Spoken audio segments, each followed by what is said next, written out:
আসসালামু আলাইকুম রহমতুল্লাহি ওয়া বারাকাতুহু। বিসমিল্লাহ ওয়াসসালাতু ওয়াসসালামু আলা রাসূলিল্লাহ ওয়া আলা আলিহি ওয়া আসহাবিহি ওয়া ওয়ালা মা বাদ।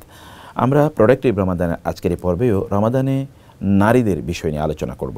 নারীদের কিন্তু রমাদানে অনেকগুলো অবস্থা থাকে, যেমন অনেক নারীরা যারা সন্তান জন্ম দিয়েছেন, অর্থাৎ তাদের ব্রেস্ট ফিডিং চিলড্রেন আছে, তাদের দুধ পান করে, বুকের দুধ পান করে, এমন অনেক শিশু রয়েছেন। এখন শিশুদের বয়স যদি এরকম হয় যে 2 বছরের নিচে এবং তারা কেবলমাত্র মায়ের দুধের উপর নির্ভর করছে, আবার তারা যদি দিনের বেলা রোজা রাখেন তাহলে তাদের বুকের দুধ শুকিয়ে যাচ্ছে, ফলে তার সন্তান, তার লাইফ একটা চ্যালেঞ্জের মুখে বা থ্রেটের মুখে পড়ে গিয়েছে। তাইলে এই সকল মায়েরা তারা এ রমাদানে রোজা না রেখে পরবর্তীতে তারা রোজা রেখে নিতে পারবেন। অর্থাৎ যখন তাদের সন্তানরা দুধ ছেড়ে দেবে বা দুধের উপর আর অ্যাবসলিউটলি তার নির্ভরতা থাকবে না, তখন তিনি রোজা রেখে দেবেন, এই রোজাগুলো তিনি রাখবেন।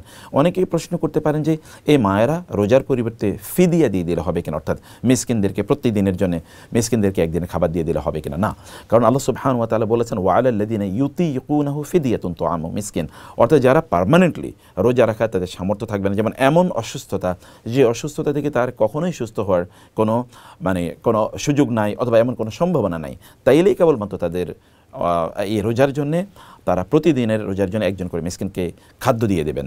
প্রতিদিনের রোজার জন্য একজন করে মিসকিনকে, অথবা 30 জন মিসকিনকে 30 দিনের রোজার জন্য, অথবা একজন মিসকিনকে 30 দিনের খাবার তিনি দিয়ে দেবেন। এরকম তিনি করতে পারেন, যে কোনোভাবেই হোক না কেন, প্রতি রোজার জন্যে একটি মিসকিনকে অথবা প্রতি রোজার জন্যে আপনার একদিনের খাবার তিনি দিয়ে দেবেন।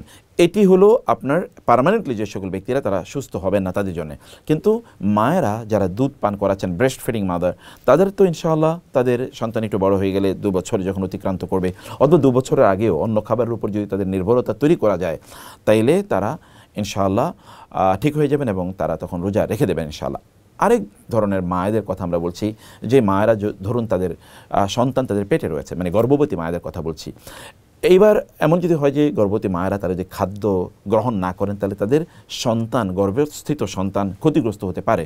এবং দিনদার আল্লাহওয়ালা 2 জন ডাক্তার তাদেরকে কথা বলেছেন যে আপনার সন্তান ক্ষতিগ্রস্ত হবে, এই কারণে আপনি রোজা রাখতে পারবেন না।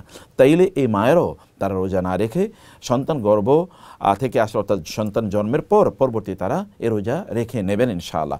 কারণ হলো কি, কারণ আপনি রোজা রাখলে আপনার গর্ভে সন্তান ক্ষতিগ্রস্ত হবে, এটি একটা জেনারেল কথা, কিন্তু এটা ডক্টররা বলছেন কিনা, কারণ রোজা তো অল্প কিছু সময়ের জন্য রাখতে হয়। অতএব তারা যদি রোজা রাখেন গর্ভে সন্তান ক্ষতিগ্রস্ত হবেন না, এরকম কোনো কথা যদি ডাক্তাররা বলেন, তাহলে তারা রোজা রাখবেন, প্রেফারেবলি তারা রোজা রাখবেন ইনশাআল্লাহ। এটা 2 নম্বর বিষয়।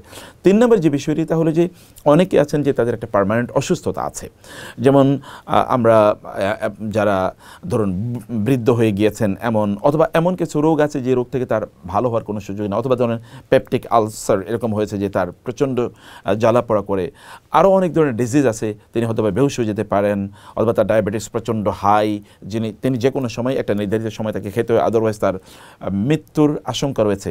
যদি দিনদার আল্লাহওয়ালা 2 জন ডাক্তার এরকম সার্টিফিকেট দেন যে ইনি রোজা রাখলে তার লাইফ থ্রেটের মধ্যে পড়ে যাবে, তাহলে তিনি রোজা রাখবেন না।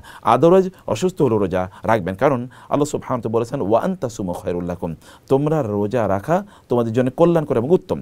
আরেক ধরনের লোকদের কথা বলি, যারা সফরে আছেন তারা রোজা রাখবেন কিনা। সফরে যারা আছেন তাদের জন্য প্রেফারেবলি উত্তম হলো তারা রোজা রাখা, কারণ আধুনিক সফরগুলো, বর্তমান সফরগুলো কিন্তু আল্লাহর রহমতে সহজ হয়ে গেছে। রাসূলুল্লাহ সাল্লাল্লাহু আলাইহি ওয়াসাল্লামের সময় কিন্তু একদল সাহাবী তারা রোজা রেখেছেন, আরেকদল সাহাবী তারা রোজা রাখেন নাই। ফলে আমরা জানি সে বিখ্যাত সহিহ হাদিসগুলোর মধ্যে এরকম আছে যে যারা রোজা রেখেছেন যারা রাখেন নাই তাদেরকে কিছু বলেননি, যারা রাখেননি যারা রেখেছেন তাদেরকে কোনো কিছু বলেন নাই। কিন্তু একজন সাহাবী তিনি রোজা রেখে একটু বেহুশ হয়ে যাওয়ার কারণে রাসূলুল্লাহ সাল্লাল্লাহু আলাইহি ওয়াসাল্লাম বলেছেন লাইসা মিনাল বিররি আস-সাওমু ফিস সাফারি, অর্থাৎ সফর অবস্থায় রোজা রাখা এটা কোনো কল্যাণকর কাজ না, কিন্তু এটা প্রেক্ষাপটের উপর নির্ভর করে। আধুনিক সফরগুলো কত কমফোর্টেবল, আপনি এসি গাড়িতে যান, অথবা যখন আপনি প্লেনে যাচ্ছেন আপনার কোনো ক্ষুধা লাগে না, আর সামান্য একটু সময়ের জন্যই তো খাবার থেকে নিজকে একটু বিরত রাখা। So this is not a big deal. আমার মনে হয় সফর অবস্থা রোজা রাখা কোরআনের সেই ফিলসফি বা দর্শনের কারণে ওয়ান তাসুমু খায়রুল লাকুম, তোমরা রোজা রাখা তোমাদের জন্য কল্যাণকর উত্তম, এই বক্তব্যের উপর ভিত্তি করে যারা সফরে আছেন তারাও রোজা রাখবেন। তবে সফর যদি খুবই ক্লান্তিকর হয় তাহলে রোজা না রাখার বিধান তো আল্লাহ সুবহানাহু ওয়া তাআলা দিয়েছেনই, সেখানে কনসেশন বা রুখসাত আমাদের জন্য আছে, সেই রুখসাতও আমরা গ্রহণ করতে পারি।